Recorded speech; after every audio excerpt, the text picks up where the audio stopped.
Okay, what I'd like to do. How are we doing on time? We have lots of time, but I want to tell you. I want to tell you a story. It's quite possible that Joel Corrington, somewhere in Canada, is watching this. And Joel, this is for you if you are watching it. All right. Now, I'm warning you. This is a very sad and tragic story. Okay, and it's about a young maiden and a monster, and it's called The Maiden and the Monster. Once upon a time, a long time ago, there was a young maiden who lived in a small little cottage.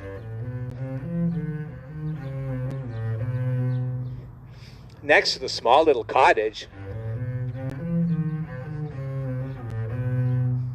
was a little garden with lots of pretty flowers.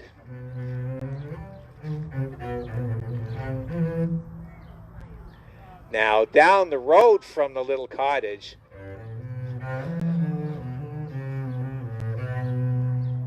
was a little town with lots of happy people.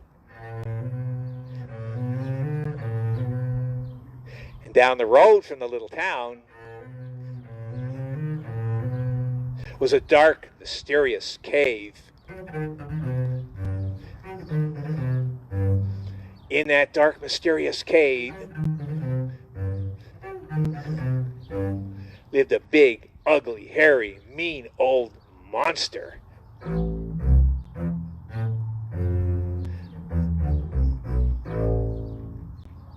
One day, while the young maiden was out picking flowers in her garden, the monster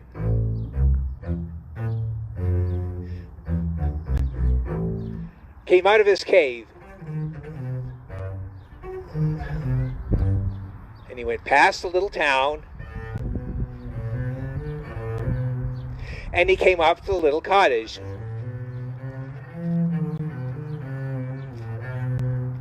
And he opened the little gate and went into the little garden,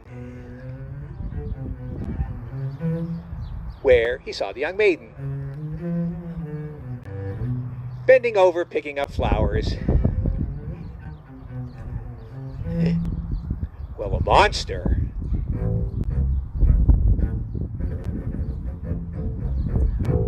crept up behind the young maiden and lightly tapped her on the shoulder. Well, the maiden turned around with a start, and when she saw the monster, she screamed. Well, nearby in the town, they heard her scream, and they came running to the rescue. But when they got to the little cottage and opened the little gate and went into the little garden, they were too late for the poor young maiden.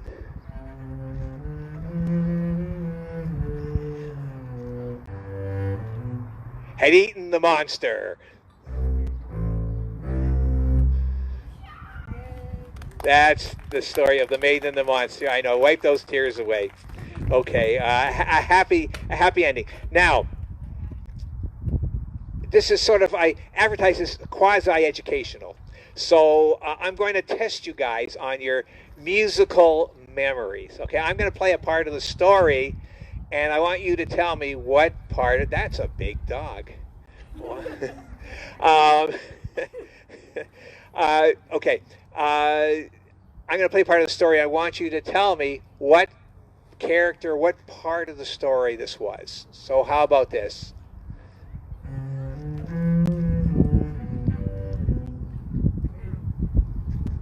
Yes, the maiden. Okay.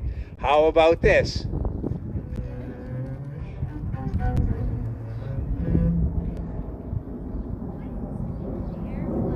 The air, yes, but it was not an airplane. Okay. but that's okay. I'll give it. Well, I know, I know. I'll give it away to you anyway. It was made. Okay. Uh, this audience, I appreciate this audience because what was this?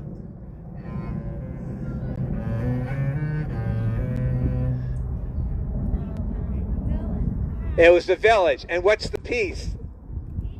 People, yes, okay. If I play it for the kids now, and oh, they don't know.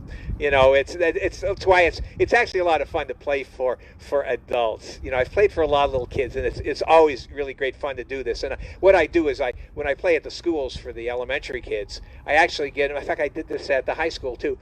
I get volunteers to come on up, and I play it again, and they act it out. They just improvise the parts. So you'll have one kid playing a cottage. I don't know how to play a cottage. So whatever the kid does, they play a cottage. And I always, during the course of my presentation, I always look for the biggest troublemaker or the group leader. And I always, I get volunteers, but for the maiden, I always pick one of the boys.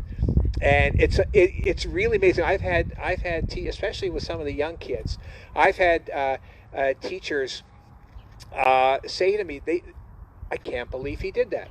You know, you get these kids and they get their chance to act out, and some of them are incredibly creative. They may have been terrible students, and I know all about that firsthand. They may have been terrible students, but they're really, really creative, and you know, it's very cool.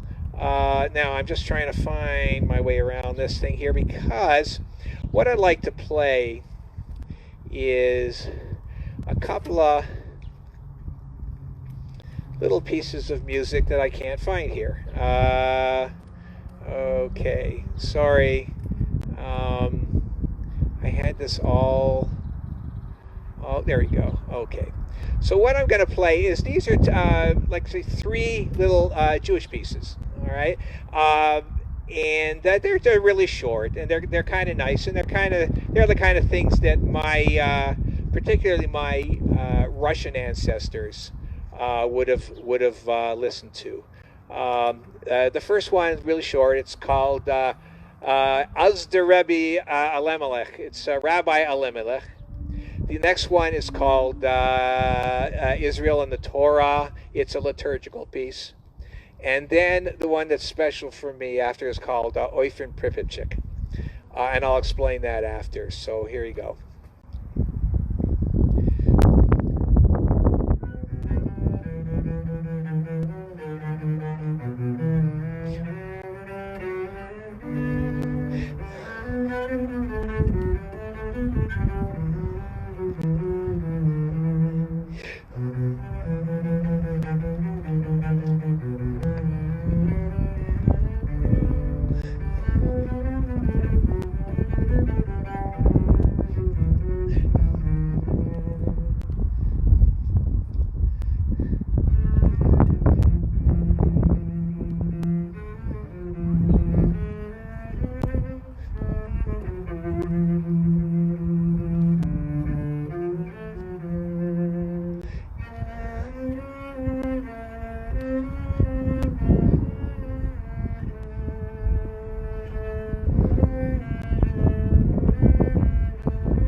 And those are three little Yiddish pieces. Now, do you any of you recognize any of that music? Some of you might. The Eufen Rip, the third one, the Eufen Pripacek. I just remember that's something that my grandfather would have, my maternal grandfather would have listened to and loved. And I've played a lot of retirement communities and also senior centers, and I've played also at some nursing homes. And I did this back in just this past spring. I played in Evanston. I played at a nursing home, and I was in the memory care unit. And it's always a bit of a challenge because their attention span is difficult, but it can be very, very rewarding. And I played this piece, and I just happened to know that many of the people in the audience were Jewish, so I figured I'd play this piece. And there was one gentleman in a wheelchair off to the side, and he hadn't really said much or reacted much at all to the program. But when I finished this piece, I looked over at him, and he has tears coming down his eyes. And he's just saying, my dad used to sing that to me. And that made my day. I mean, that's why we do this stuff. And this is why the music is so, like, music therapy is so important to some of these people in the memory care units. That the music just brings back memories, and it's just so special. And